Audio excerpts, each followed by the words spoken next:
mbokk yi asalaamaaleykum ñoo ngi nuyu ñëpp di ziar ñëpp di am mbégte teew fii tey seet si suñu rakk ndax ñoom dama leen di tooñ nee naa leen ci classe politique bi comme ñi ma ci mag bëriwul noonu ñiy leader te ma mag leen bëriwul noonu les quelques-uns yi ma ci am nag foo jaar ma bànneexu ci muy moom di Déthié Fall nga xam ne jeune homme laa koy wax assemblée ñoom Toussaint Manga Barthélémy Diaz ñooñu ñëpp comme nu mu tuuti ci mage naa leen ab benn at donc dama naan booy yi laa leen di wax quoi comme ñoom laa fi mag waaye ci beneen fànn nag ñoom ñëpp samay mag lañu ndax ñoo ma jiitu ci politique ëpp ma ci expérience donc politiquement c'est mes grands frères donc seet si woon Thierno Bocoum nga xam ne moo jiite mouvement Agir ñëw seet si ko moom ak mouvement am yëpp ci cadre doxu nemmeeku yi may dox fan yi mu it ay tànku ngërëm tànku cant ci taxawaay bi nga xam ne taxaw nañ ko ci fan yi weesu ak li xew ci réew mi te yàlla defoon nag mu concerné ma man personnellement Thierno bokk na ci njëkk a jóg taxaw bi mbir mi amee ci ay déclaration ci ay position mi mu jël waaye it ci participation active am sur le terrain wax naa ko keroog nee na le premier jour le 8 février Thierno bokk na ci njëkk a ñëw sama kër yendu fa ak ñun nag toog na ba bëgg a dem mënul dem pendant presque 3 heures de temps mënuloon génn parce que boobu jamono cadré nañu koñ bi yëpp lacrymogène yi bëri keroog defe naa suñu bëti jooy na lu bëree bëri mënul génn kër gi daanaka dafa yendoog ñun donc bokk ak ñun jafe-jafe bi ñu dund bés boobu muy premier jouru manifestation yi yemalu ko foofu mu wéyale ko te defe naa yéen ñëpp gis ngeen amul luñ fi def tey ci terrain bi wala ci communication te Thierno dugalu ci loxoom ba ni ñuy taxawalee le mouvement M2D mu ci membre moom ak mouvement am bi Agir bokk defe naa wala su nekkul ki njëkk a signé pour la mise en place de ce mouvement kon tey su ma fi ñëwee lu war la farata la woon ci man ma ñëw seet si ko lu ñu waroon def la sax lu jiitu lii mais dafa amoon ngànt moom génnoon Ndakaaru ñëw ci sama tur ci sama turu famille ci sama turu parti politique bi ma bokk ci turu mboolem seen mouvement ak parti yi nga xam ne bokk nañoo ak ñoom ci coalition ak alliance ñëw ne la merci yàgg waa mouvement Agir yëpp waaye au-delà mun naa ne ci turu mbooleen seen ñi nga xam ne taxaw nañ ci xeex bi parce que xeex bi du xeexu Ousmane Sonko defe naa ñi génn xamoon nañ ni la ñuy xeex dépassé na la personne de Ousmane Sonko te ku yaakaar ne ñi génn ñëpp Ousmane Sonko rek a tax ñoo génn wala ñu génn wala Pastef la ndax nga sa bopp. Le peuple sénégalais dans toutes ses composantes s'est levé taxaw comme un seul homme parce que xamoon na ni ce qui était en jeu c'était sa liberté wala ses libertés ses droits c'est la démocratie sénégalaise c'est j'ai dit pas le troisième mandat mais le mandat à vie c'est également pour cette jeunesse-là seen avenir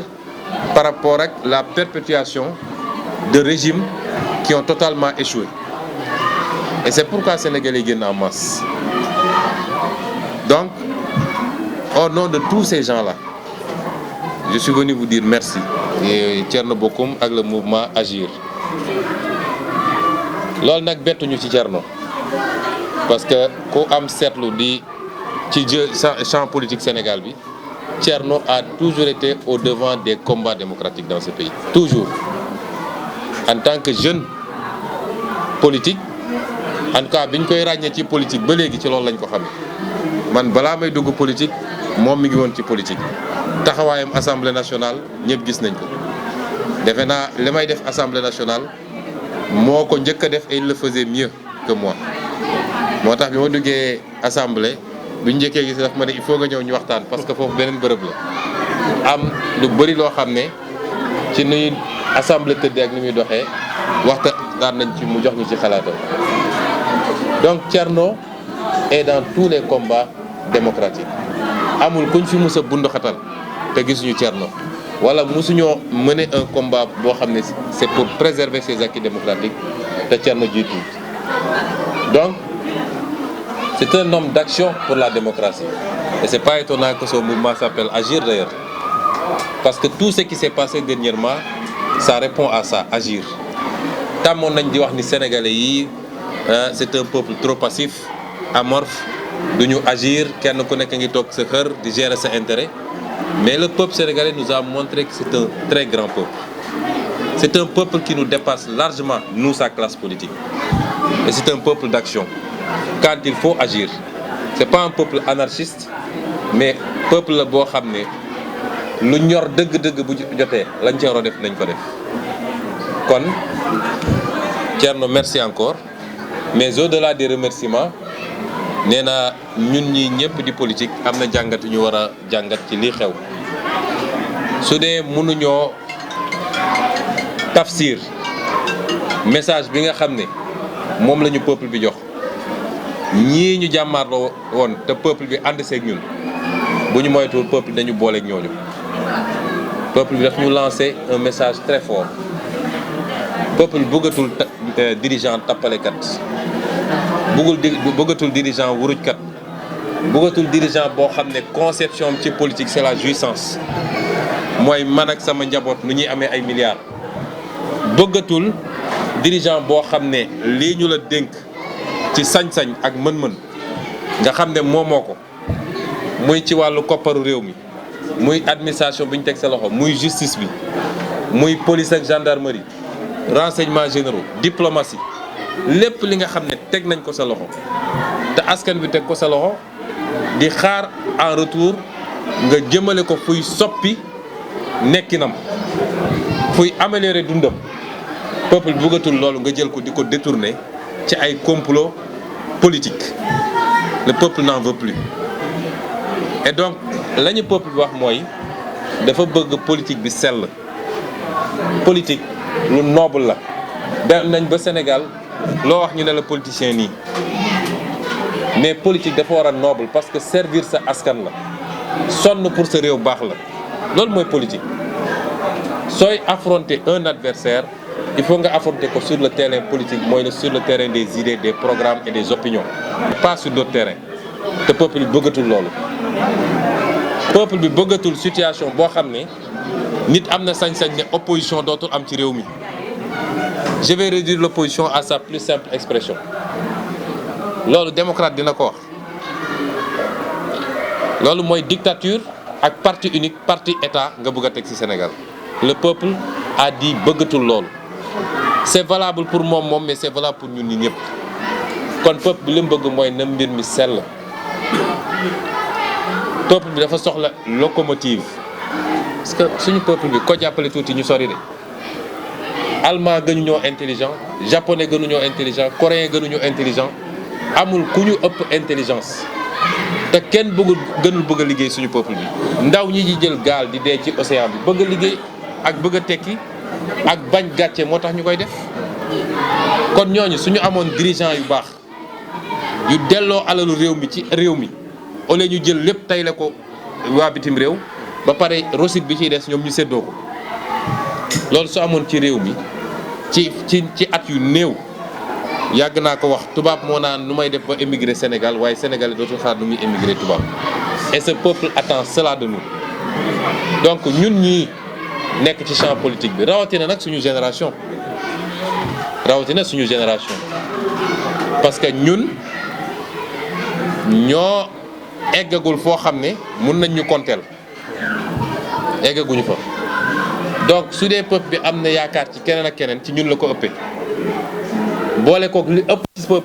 peuple bi ñun ñoo bokk ak ñoom génération kon Thierno nous n'avons pas le droit de trahir cet espoir te loolu pour mu am bokk na ci li ñu war a def mooy nañu transcender nos égos kenn ku ne toog fi nga toog kenn ku ne di xool l'autre en chien de faïence moom nii la mel ñoom ne la ñu xalaatee. Il faut qu'on mette le Sénégal au devant de nos préoccupations, qu'on se donne la main et qu'on travaille ensemble dans un cadre ouvert avec un leadership pluriel. Sénégal li koy defar du benn nit du benn kuréel kenn ku ne ñu respecté ko ci gëm-gëmam ak organisation ak ay logique am parce que mënuñu bokk gis-gis à 100% loolu mënul am mais mun nañu am un faisceau de concordance yoo xam ne day constituer la passerelle qui va nous permettre de travailler ensemble pour ce pays et ça aussi fi ma jaar yëpp wax naa ko te du waxu tappale du waxu circonstance man du ma tappale ci politique jaraluma ko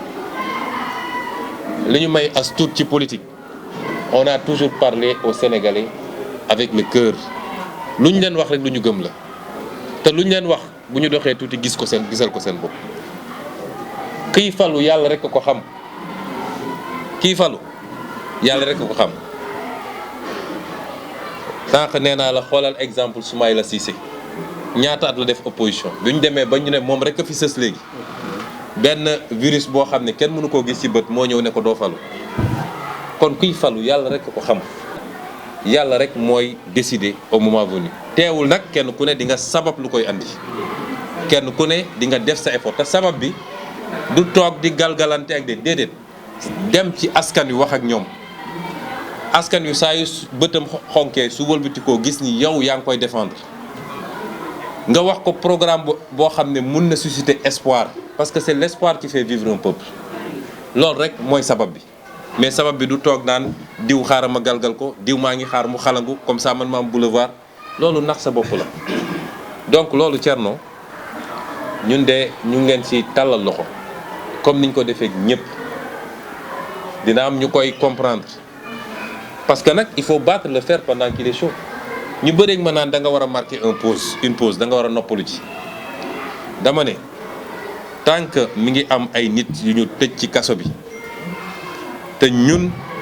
suñu xeex moo tax ñu tëj leen du ma noppalu ñaareel bi fi mu toll nii du jamono noppalu